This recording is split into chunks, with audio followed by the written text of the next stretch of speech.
मानवी की शादी को हुए साल भर हो गया था। घर की सारी जिम्मेदारी भी उसने संभाल ही ली थी, लेकिन आज भी उसकी सास से ही पूछकर खाना बनाना पड़ता था।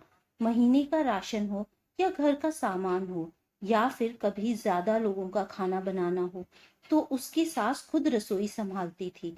मानवी को ये बात बिल्कुल भी पसंद नहीं थी। उसे लगता उसकी सास को बड़ा घमंड है कि ये घर उनका है। मैं तो जैसे नौकरानी हूँ, मुझे हमेशा इस घर में हर काम सास से पूछ पूछ कर करना पड़ता है। लेकिन वो ये बात भूल गई थी कि उसने ही जिम्मेदारी को सही तरीके से नहीं निभाया था। मानवी की सास ने घर परिवार को बहुत अच्छे से संभाल रखा था जब मानवी घर में बहू बनकर आई थी। फिर उसे जिम्मेदारी देकर सास तो निश्चिंत हो गई थी। उसे उन्होंने सब समझा दिया था कि खाना उतना ही बनाना कि बहुत ज्यादा नहीं बचे। मगर मानवी को घर के किसी भी काम का अंदाजा ही नहीं था।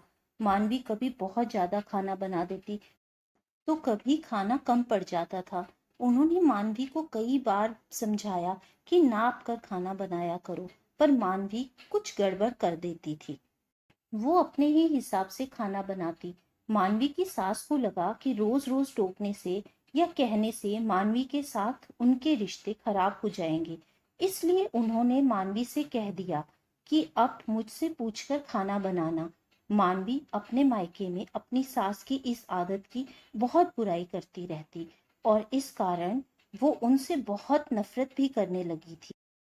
मानवी को लगता था कि सास अपना रोब जमाने के लिए उसके साथ ऐसा करती है, मगर दूसरी तरफ इस बात से अनजान उसकी सास मानवी को बहुत प्यार करती थी और उसकी बहुत परवाह भी करती थी कि कहीं मानवी को ससुराल में परायापन नहीं लगे। उन्हें इस बात का बिल्कुल भी अंदाजा नहीं था कि उनकी फिक्र को मानवी घमंड समझ रही है और उनसे बहुत ज्यादा नफरत करने लगी है। जब एक दिन मानवी की बहन उससे मिलने उसके घर आई तो मानवी की सास ने उसे अपनी बहन से ये बात करते सुना कि अभी तक मेरी सास मुझे अपना नहीं पाई है। मेरी शादी को साल होने वाला है, पर मुझे नौकरों की तरह उनसे सब पूछना पड़ता है। वो मुझे बहू नहीं नौकरानी समझती हैं। अगर घर के सामान की लिस्ट में कुछ भी ज्यादा सामान लिख दिया तो वो उस सामान को लिस्ट से काट ही देती हैं। बड़ा घमंड है उन्हें अपने घर पर, जैसे मैं तो कुछ हूं ही नहीं, कोई फैसला नहीं ले सकती मैं यहाँ। मानवी की सास ने जब ये बात सुनी तो वो अपने कमरे में चली गई। उन्होंने मन में सोचा ऐसे तो रिश्ते बिगड़ जाएंगे, इस बात का कुछ तो हल निकालना ही पड़ेगा। अगले ही दिन उन्होंने मानवी से कहा, तुम्हें लगता होगा हर सामान मेरी मर्जी से आता है, तुम्हारी तो चलती नहीं है। तो ऐसा कुछ भी नहीं है। मैंने तुम्हें शुरू में जिम्मेदारी दी थी, पर जब तुम्हें समझ नहीं आया कि कैसे सही से काम करना है, और घर गृहस्थी में सब सोच समझ कर चलना ही पड़ता है बेटा।